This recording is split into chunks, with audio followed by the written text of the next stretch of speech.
Before we dive in, drop a quick hi in the comments. It may seem small, but trust me, it really helps YouTube share this story with more sci-fi fans like us. I'd love to see who's watching. By decree of this council, Earth is hereby stripped of all military advisory authority, effective immediately. The words carried through the great assembly chamber like a pressure wave, quiet but heavy enough to bend every conversation into silence. The chamber's architecture, spiraling balconies of stone grown from living mineral, pillars threaded with bioluminescent veins, was meant to impress newcomers with its beauty. Today, it felt like the shell of a courtroom, preparing to convict someone already standing at the gallows. High Counselor Varid Serev stood upon the central dais, his translucent skin shimmering with dim golden fractals that pulsed inward toward his core. Among the Aurelians, that dimming meant sorrow. It also meant fear. His long, multi-jointed arms folded with ceremonial precision as he delivered the decree to the lone human standing below him. Counselor O'Neill did not move. He wore the dark, immaculate formal coat of Earth's diplomatic corps, military-cut shoulders, restrained silver insignia. His posture was straight, hands loosely clasped behind him, the stance of a soldier taught to show nothing unless he chose to. The translator field carried no tremor from him, not a flicker of breath, no emotion for the hundreds of alien species to read. Varid's voice softened, though the words remained sharp. Earth has served this council for 141 cycles as High Military Advisor. Your record of strategic guidance is unprecedented, but the council has determined that your species' unconventional doctrines have begun to destabilize predictive models within multiple member states. His inner lights flickered once in a deeper shade, Aurelian for regret. This decision was not made lightly. Whispers rippled among the tiers of delegates. Some murmured relief, others radiated hostility. A few watched with the wariness of creatures studying something they instinctively understood could bite. O'Neill lifted his chin by a fraction, the smallest acknowledgement of the decree. The decision of this council is understood. The chamber waited for anger, protest, a plea to reconsider. Humans were known, wrongly, often, for their volatility. But O'Neill's voice remained level, as if he were confirming the weather, rather than witnessing the removal of Earth's most powerful position beyond its own solar boundaries.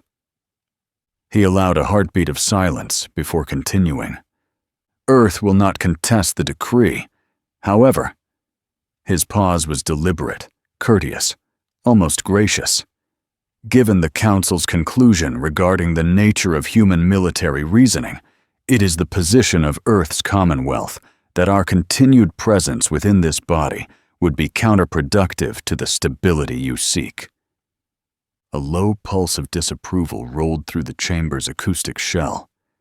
O'Neill met the eyes of the High Counselor with a calm that felt like an unsheathed blade laid gently on a table. Effective this moment, he said. Earth withdraws from the Galactic Council. A sharp hiss of sound rose from the Sildari Dominion delegation. Ambassador Kravax Tylex surged halfway upright, his obsidian jaw crest flaring wide in a predatory display. "Arrogant creature," he snarled, translator smoothing the edge but not the intent. "Did you imagine we would beg you to remain?" O'Neill looked at him. Not long, not challengingly, just enough for acknowledgement. The ambassador's crest faltered by a hair. From the opposite balcony, the Vexori delegate clicked his thorax plates in derision. Representative Varesh's voice came layered in two tones, the Vexori manner of speaking both intention and emotion at once. "We did your species a favor allowing you into this council. Good riddance." Several delegates chittered or murmured agreement. Their body language varied, folded wings of dismissal, rippling scales of irritation, the tightening coils of serpentiform diplomats, signaling contempt. but not all shared their confidence. Envoy Haluten of the Mirikar Enclave leaned forward in his fluid suspension cradle, his skin shifting from muted blue to a pale, trembling white. Among the Mirikar, this was the color of feared consequences. His voice was soft, barely caught by the translator field. This may not be wise. No one responded. The chamber's attention remained fixed on the human. O'Neill exhaled once, slowly, a practiced gesture of patience. Earth respects the Council's sovereignty. We will vacate our offices, return all classified materials to their originators, and depart your space within 72 hours. Varid Serev's fractals dimmed again, deeper this time. Counselor O'Neill, I regret that it has come to this. O'Neill inclined his head slightly. Regret is understood, High Counselor. There was no bitterness, no accusation. If anything, his tone carried a faint warmth, the kind one offered to someone making a mistake out of fear rather than malice. O'Neill stepped back from the central plinth. The motion was smooth, precise, as though choreographed. His heels struck the polished stone in an unhurried rhythm, measured, dignified. The chamber's acoustics caught each step, turning them into firm echoes that traveled upward across the balconies. He walked with the posture of a man who had not lost anything, only redefined the playing field. The delegates watched him go. Kravax Tylex glared, crest twitching with frustration. Varesh clicked his scorn again, louder this time, as if a louder noise could erase the unease settling in his thorax. Haluten's skin faded to a ghostly silver, the Mirikar color of inevitability. And High Counselor Varid Serev stood unmoving, the golden light inside his translucent form retreating inward like a fading star. O'Neill reached the ceremonial archway. He paused, only for a breath, and offered the chamber a gesture unfamiliar to most species, but unmistakably human, a polite, almost gracious incline of his head. Half bow, half farewell, executed with the elegance of someone who knew exactly what message it carried. Then he stepped through the arch and disappeared down the corridor beyond. The stone doors sealed behind him with a muted resonance. The chamber remained suspended in silence, as if the air itself hesitated to move. In that stillness, the truth settled like dust across ancient stone. Humanity had left the Council, calmly, gracefully, without a single threat spoken aloud. And every species present, whether they mocked, dismissed, or feared humans, felt the same quiet realization in their bones. A species that walked away without protest was a species already thinking several moves ahead. Atlas Reach Command loomed over the metallic twilight of the thunderstorm sector, a fortress of steel and resolve suspended above a pale blue world. Its hull bore no decorative crests, no flourishes, only the stark geometrics of human engineering, every plate shaped by purpose. When the shuttle latched onto the docking collar, the station trembled with a subdued resonance, like a giant clearing its throat. Counselor O'Neill stepped through the airlock, greeted by the low hum of disciplined activity. Technicians crossed the gangway at a march-fast pace. Security personnel saluted with crisp precision, and the scent of recycled air carried the faint metallic tang of an old battlefield, though none had reached this station in decades. General Cornelius Weiss was already waiting. He leaned casually against a bulkhead, arms crossed over a chest built like a stone wall. 50 years had carved lines of command into his face, but tempered them with dry amusement. His eyes brightened the moment he saw O'Neill. "Tell me you didn't bow on your way out," Weiss said. "That would have killed them." O'Neill allowed himself the faintest curve of a smile, a slight inclination. Nothing fatal. Weiss shook his head, pushing off from the wall. "You're a menace."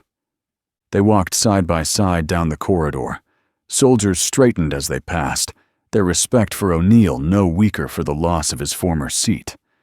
Weiss waved them to ease and led O'Neill into the command suite, a compartment lined with projection tables, holomaps, and the ever-present strategic heartbeat of the thunderstorm sector. Weiss keyed the door shut. Privacy hummed into place. "So," the general said, dropping into his chair, "it happened. It did. And Earth is out. Fully." Weiss nodded, and O'Neill could see the calculation behind the reaction. The general was already sliding into the next phase of the plan. No surprise, no shock, just confirmation. "That settles it," Weiss said. "Now we move forward on our terms." For 20 cycles, the galaxy forgot humanity, or convinced itself it had. Earth withdrew from Council politics with a neat finality, neither hostile nor apologetic. Where other species expected dramatic retaliation or desperate alliances, humans simply vanished from the board. They did not answer diplomatic snipes. They did not involve themselves in neighboring quarrels. They did not correct accusations whispered behind closed doors. Instead, the thunderstorm sector settled into its own rhythm. Human colonies grew steadily across new worlds, unremarkable on the surface, but built with meticulous care. Trade convoys moved between star systems under discreet escort. Scientific expeditions launched from Atlas Reach Command to chart ancient anomalies in the Andromeda spiral arm. Mining fleets harvested resources with quiet efficiency. No wars, no interventions, no disruptions. The Council interpreted the silence as compliance. Some members called it humility. Others called it irrelevance. The boldest whispered that stripping humanity of influence had saved galactic stability. 20 cycles of smooth, predictable politics followed. Meetings, negotiations, minor border disputes. The same alien diplomats who once feared human doctrines now spoke of them as outdated curiosities. But in the thunderstorm sector, O'Neill and Weiss continued to watch. They built, fortified, observed. Their silence was not retreat. It was preparation. Across the galaxy, storms can brew unseen for a very long time. The first sign that the quiet years were ending came not as a message, but as a scream. A distress beacon ruptured through the Council's secure channels, a fractured, static-ridden transmission from a Sildari colony on the outer fringe. The signal carried garbled voices, shards of environmental data, and a final, chilling fragment of video. A cityscape collapsing inward, buildings folding like soft metal, entire districts swallowed by an advancing ripple of distortion. Then only silence. 500 million Sildari, gone. Then the chamber doors slammed open during the emergency session, and Ambassador Kravax Tylex stormed inside. His obsidian crest flared at maximum width. The Sildari were not known for losing composure, but today his claws scraped sparks from the floor. "Annihilated!" he roared, voice cracking with something far beyond fury. "Our colony, our people, erased! Where were the Council fleets? Where was your protection?" Delegates recoiled, others whispered in terror. Among the Aurelian continuum, Varid Serev's internal lights constricted so sharply they dimmed to near darkness. Even the Vexori representative momentarily lost the rhythm of his thoracic clicks. Kravax slammed a data slate onto the ceremonial plinth. "See what is left. See what they did." The playback showed the final minute of the colony's life. Structures buckling, the horizon distorting. A wave of impossible force sweeping over fleeing civilians who vanished without so much as a scream. "The swarm is moving," he continued. "Their vessels, organic carapace constructs, are advancing toward the inner dominion. They will not stop. They consume. They grow. And they will tear through us, one species at a time, unless you intervene now." For a heartbeat, no one spoke. Then Varid lifted his long, translucent hand. His voice remained smooth, ceremonial, unwavering. Ambassador Tylex, the Council has reviewed the holofeeds. The gravity of the situation is clear. You shall receive assistance. Kravax Tylex stared at him, mandibles tightening. Assistance? High Counselor, this requires more than assistance. It's require war. The council chamber broke into chaos. We must retaliate, at once. Identify the species responsible. Mobilize the armada. Deploy all major fleets. Murmurs spread across the balconies, but not fear, confidence, arrogance, assurance in their own superiority. The Centauri representative folded his silver-skin arms. We have defeated threats before. The Void Fleets, the Iron Hegemony, the Marauder clans. A Vexori chimed in with layered clicks.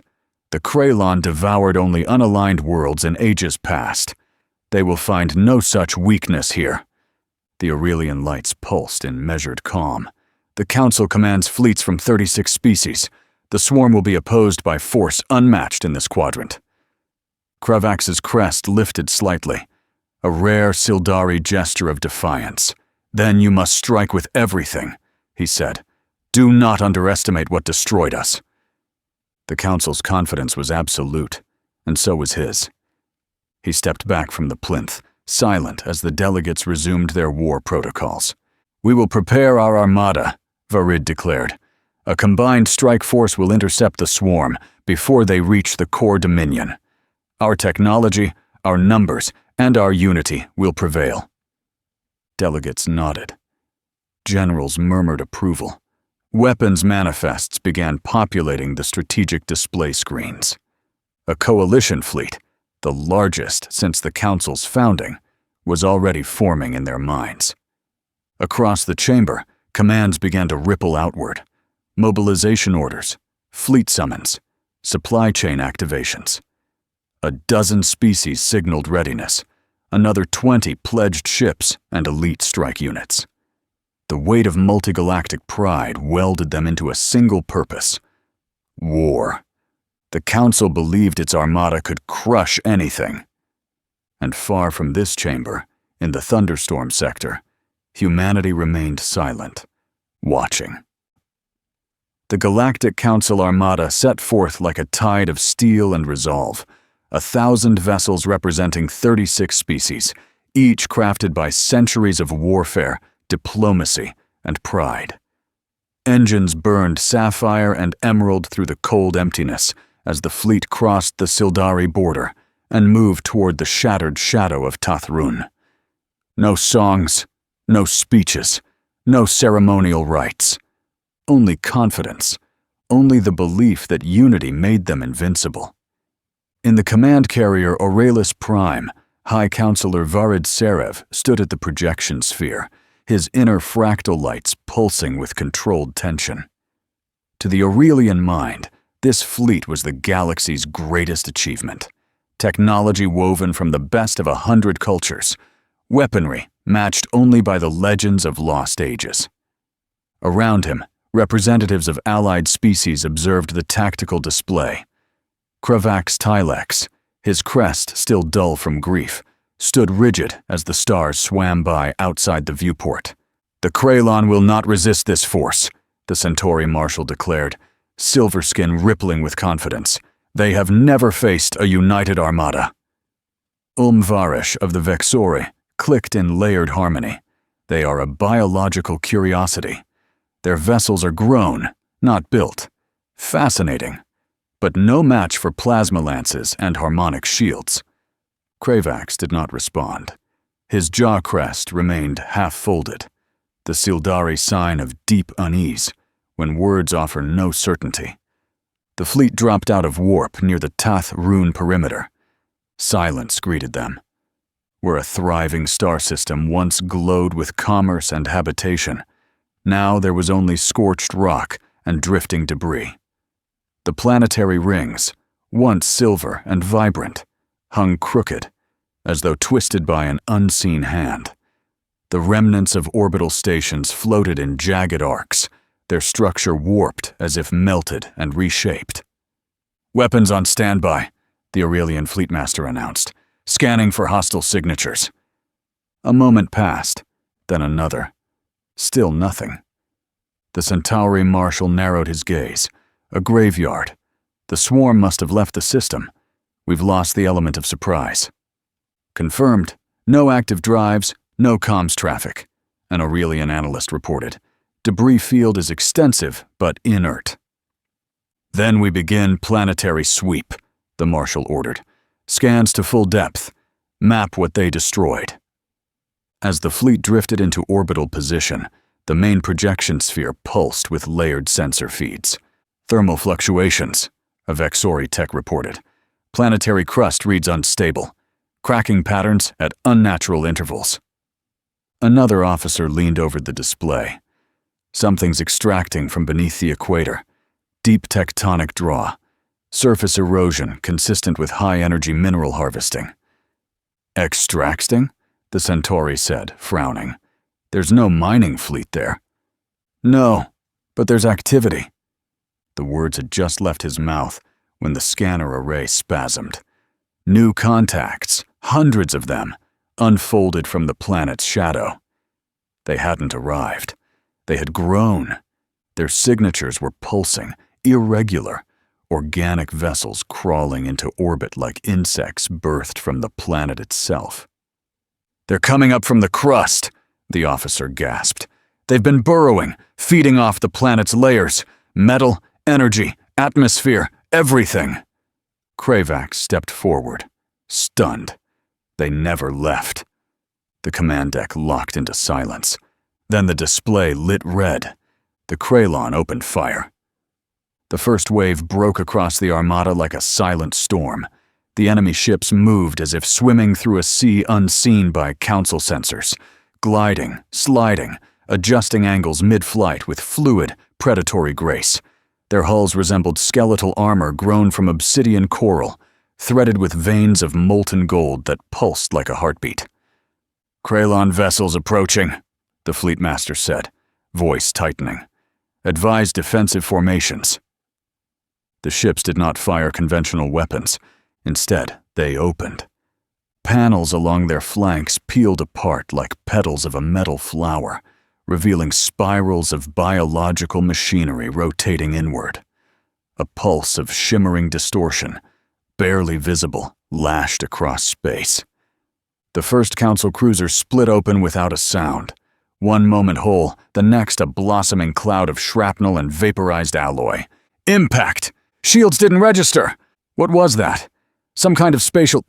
The second wave hit. The distortion pulses passed through shields as if they didn't exist. Aurelian light carriers ruptured into molten fragments. Vexori swarm barges lost half their hull mass in an instant. Centauri assault frigates spun out of formation, trailing vaporized crew. "We need to return fire," someone shouted. But for every Kralon ship destroyed by Council batteries, 3 more appeared on the tactical display, growing from the shadows of the first wave like seedlings, sprouting from fertile ground. Kravax's crest folded completely. "They replicate from the debris," he said hoarsely. "They grow from the matter they consume." It was already too late. The Kralon adapted. Their second volley twisted into something new. The distortion pulses began dragging ships out of formation, warping microgravity around them, crushing hulls into compressed spheres, or stretching them into luminous ribbons before the vacuum swallowed their remains. The Andromedan frigates responded with coherent light batteries, carving streaks of energy that pierced several Kralon vessels clean through. For an instant, victory seemed possible, until the wounded enemy ships peeled themselves apart, their biomass reconfiguring into smaller, agile forms that latched onto the frigates and burrowed through their armor like worms through soil. The screams intercepted on open channels lasted less than a breath. Panic rippled through the armada. "We need to retreat! Fall back! Fall back!" Emergency warp signatures, systems failing. Multiple losses across all fronts. The Council's unity collapsed into chaos. The Centauri marshal demanded a coordinated withdrawal, but his commands dissolved into static as his war carrier shattered under a tri-lobed Krylon vessel that enveloped it whole.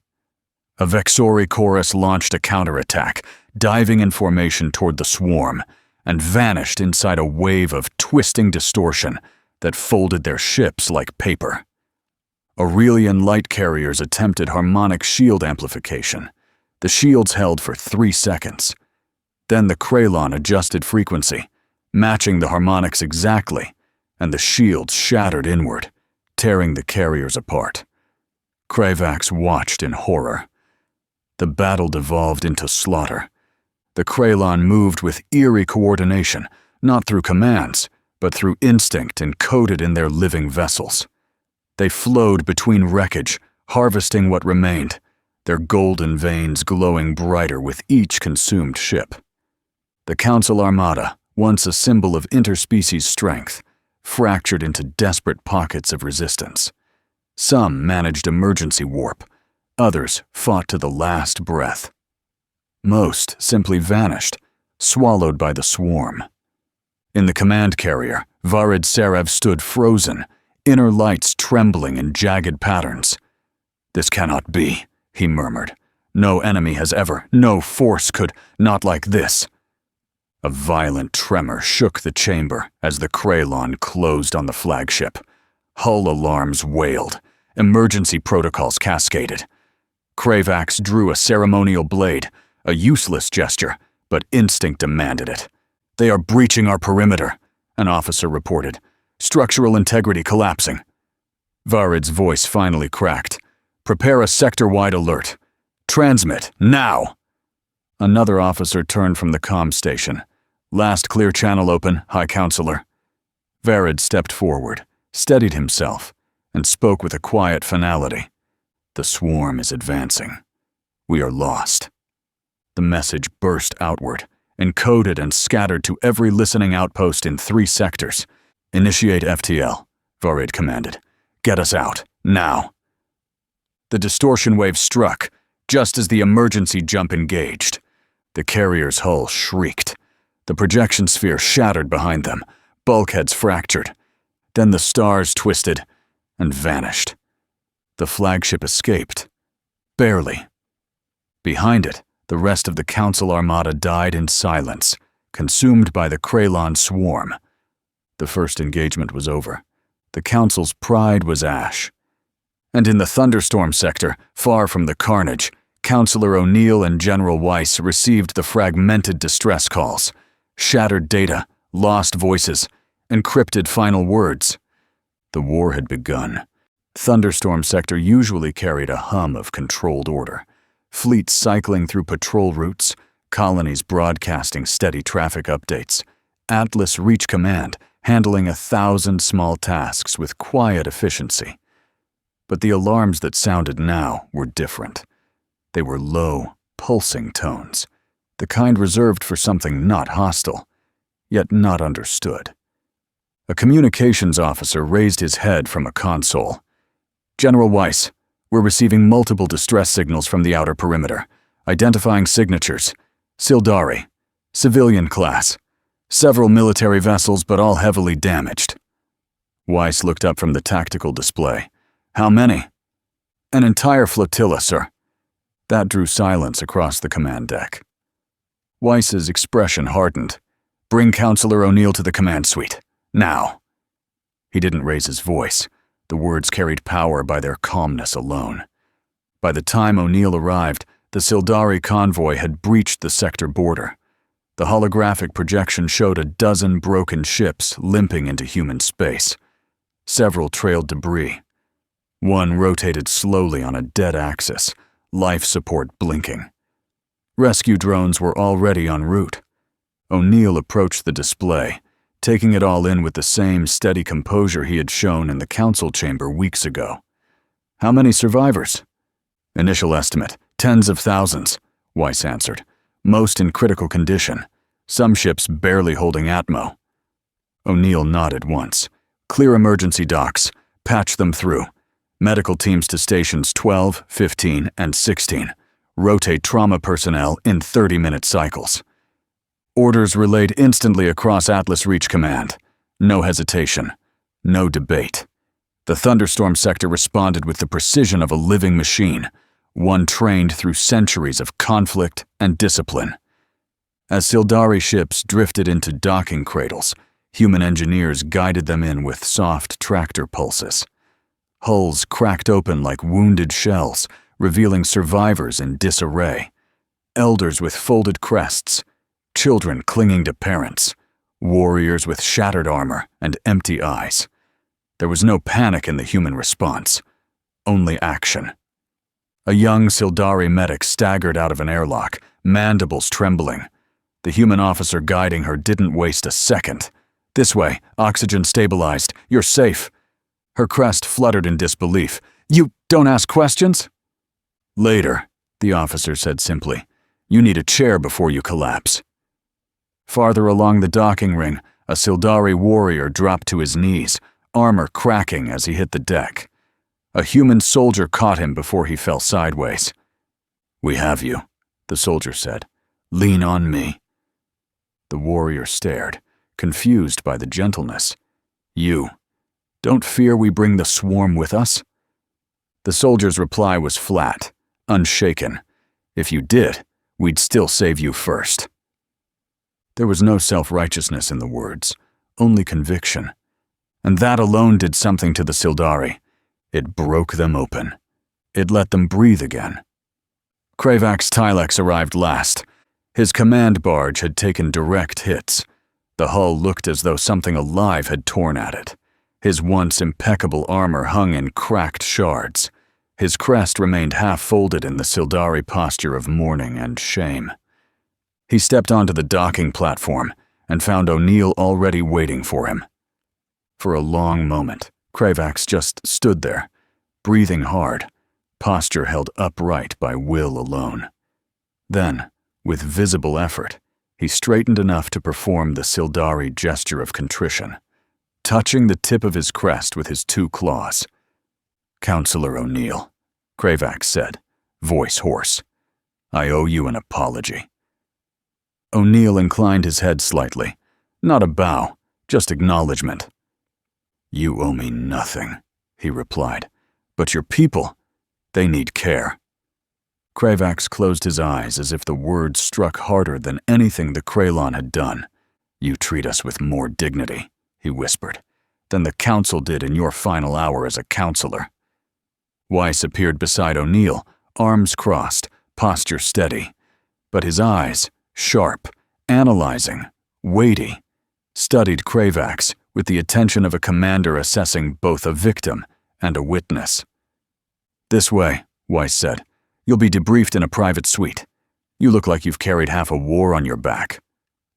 Kravax managed a bitter rasp that might have been a laugh. "Humans. So direct." "We don't do ceremony," Weiss replied. "We do survival." The private chamber they entered was stark. No ornaments, only a hollow table and two reinforced chairs. The hum of the station felt muted here, as though the air itself acknowledged the gravity of the moment. Kravax sank into a seat, claws tightening subtly around the armrest. O'Neill remained standing for a while, watching him with the stillness that unnerved diplomats and comforted soldiers. Then he sat across from him. Weiss stood behind O'Neill, silent but massive, like a mountain in uniform. Kravax drew a slow breath. "I was wrong about you," he said without preamble. "All of us were. Your withdrawal, your calm, we mistook it for weakness, for irrelevance." Weiss snorted softly. "Not the first time someone's misread us." Kravax shook his head. "The Council is fracturing. Entire fleets lost. Our dominion, my home, is collapsing under the weight of something we cannot comprehend." O'Neill spoke gently. "Tell us what happened." Kravax clicked his mandibles and lifted his forearm. A Sildari projection band, cracked, scorched, barely functioning, wrapped around his wrist. With a trembling tap of his claw, the device flickered to life. A sphere of blue light expanded above the hollow table, projecting fragmented sensor logs, distorted visuals, and tactical data riddled with gaps. Faint static crackled through the room as the last surviving records of the Sildari fleets took shape in the air. "These are the remains of our encounter with the Kralon swarm," Kravax said. "Our last attempt to stand against them. All that is left of 3 Sildari fleets." Weiss leaned forward. "This doesn't look like traditional weaponry." "It isn't," Kravax whispered. "Their ships are living organisms. They're weapons. Distortions in space itself. Our shields did nothing. Our armor might as well have been paper." He cycled to another recording. A Sildari battleship fractured under a silent wave of force, its hull folding as though crushed by invisible hands. Kravax lowered his voice. "We believed the Council's unity would be enough. We rallied their armada, 36 species, the greatest combined fleet in this quadrant." "And?" O'Neill asked. Kravax met his eyes, a gesture of raw honesty. "The swarm tore it apart in minutes." Weiss watched in silence. No shock, just calculation. "The Council lost its head fleets," Kravax continued. "Our Dominion can no longer defend itself. Our civilians, they ran. They fled toward the only space remaining untouched." O'Neill frowned slightly. "Thunderstorm sector." Kravax nodded. "Your space, human space. And now, I must ask for something I never thought I would." He placed his claws flat against the table. Sildari honesty posture.